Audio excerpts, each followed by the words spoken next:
அல் இஸ்திஹ்ஸாஉ பித்தீன், மார்க்கத்துடைய சட்டத்தில் ஏதாவது ஒன்றை பரிகசித்தல். இது எங்களிடத்தில் தெரிஞ்சோ தெரியாமலோ நிறைய வந்திருக்கு.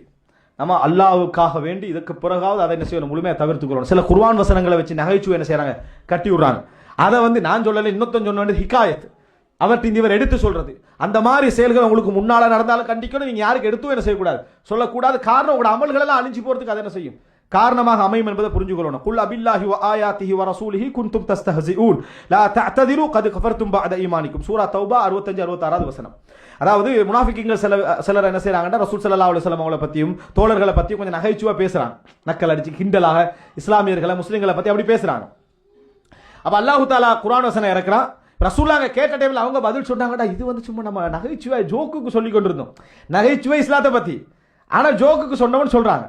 அல்லாஹ் பதில இருக்கிறான், குல் அபில்லாஹி வ ஆயாத்திஹி வ ரசூலிஹி குன்தும் தஸ்தஹ்சிஊன். அல்லாஹ்வுடைய விஷயத்தில், நம்முடைய தூதருடைய விஷயத்தில், நம்முடைய வேத வசனங்களிலுமா நீங்கள் பரிகாசம் செய்தீர்கள், அதிலே நீங்க பரிகாசம் செய்கிறீர்கள்.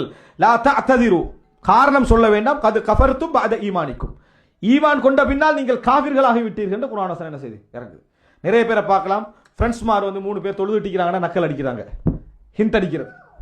இது உங்களை இஸ்லாத்தை விட்டு என்ன செஞ்சிடும், நீங்க தொழாம இருக்கிறது வேற அம்சம், நீங்க தொழுதுட்டு வந்த ஒரு வேற அம்சம். ஆனா தொழுதுட்டு இருக்கிறவங்களை பார்த்து ஹிண்ட் அடிக்கிறது, தொழுகிறது அல்ல இந்த மாதிரி ஏதாவது நக்கல் அடித்தார் சொன்னால், ஒருவர் தாடி வளர்க்கல பாவம், ஆனா வளர்க்கிற ஒருவரை பார்த்து என்ன, அதை தாடி வளர்க்கறத ஒரு வெறுத்ததாக, ஒரு நகைச்சுவையாக, பரிகாசமாக பேசினார்டா. சிலர் கரண்டைக்கு மேல எடுத்துட்டு போவாங்க, என்ன வெள்ளமானு கேட்கிறது, விளங்கிட்டா? இப்படி கேட்டால், அதை பார்த்து அங்கீகரித்தால், நாங்கள் அதை பார்த்து சிரித்தால் நம்ம குஃப்ர்ல விடுறோம் அர்த்தம். கரண்டைக்கு மேல விடுங்கன்னு சொன்னது யாரு? அல்லாஹ்வுடைய தூதர். அதை பரிகசிக்கிற யாரு? நாங்க. அப்ப யாரை பரிகசிக்கிறோம்? அல்லாஹ். நீ உடுக்கல்ல அது வேற, நீ உடுக்கல்ல அது வேற. ஆனால் பரிகசித்தால் என்ன அர்த்தம்? குஃப்ர்ல கொண்டு போய் என்ன செஞ்சுவிடும், அது விட்டுவிடும் என்பதை நாங்கள் புரிந்து கொள்ள வேண்டும். எந்த ஒரு விஷயமாக இருந்தாலும் சரி அப்படி செய்யக்கூடாது.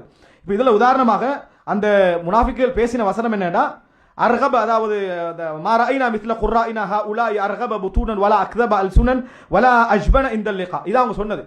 இவங்கள மாதிரி சாப்பிட்றாக்களை பார்த்தில்லை, நபி தோழர்களை மாதிரி சாப்பிட்றாக்களை பார்த்தில்லை, அது போல என்ன இவ்வளவு மாதிரி கோழைகளை நான் பார்த்ததில்லை, பொய்யர்களை பார்த்ததில்லை அப்படின்னு பேசினாங்களா. அதுக்கு பிறகு காரணம் என்ன சொன்னாங்க, நகைச்சுவை ஜோக்குக்காக சொன்னோம் அப்படின்னு சொல்லி. அல்லாஹ் தஆலா அதுக்கு தான் வசனம் இருக்கிறா, நீங்க காஃபிர்களாகி விட்டீர்கள் சொல்லி. எனவே பரிகாசம் எந்த ஒரு விஷயத்தில் என்ன செய்யக்கூடாது, நாங்கள் பரிகாசித்து விடக்கூடாது என்பதை புரிந்து கொள்ள வேண்டும். அப்படி பரிகாசம் என்பது எங்களை குஃப்ர்ல கொண்டு போய் என்ன செஞ்சிடும், விட்டுவிடும். எந்த ஒரு குர்ஆன் வசனம், ஒரு செய்தி, சில அரபு ஸ்டைலான குர்ஆன் வசனம், அரபில் உள்ள குர்ஆன் வசனங்களை எங்களோட மொழிகளுக்கு ஏற்ற மாதிரி சில வார்த்தைகளை சொல்லி நக்கல் என்ன செய்வாங்க, அடித்துக்கொள்வார்.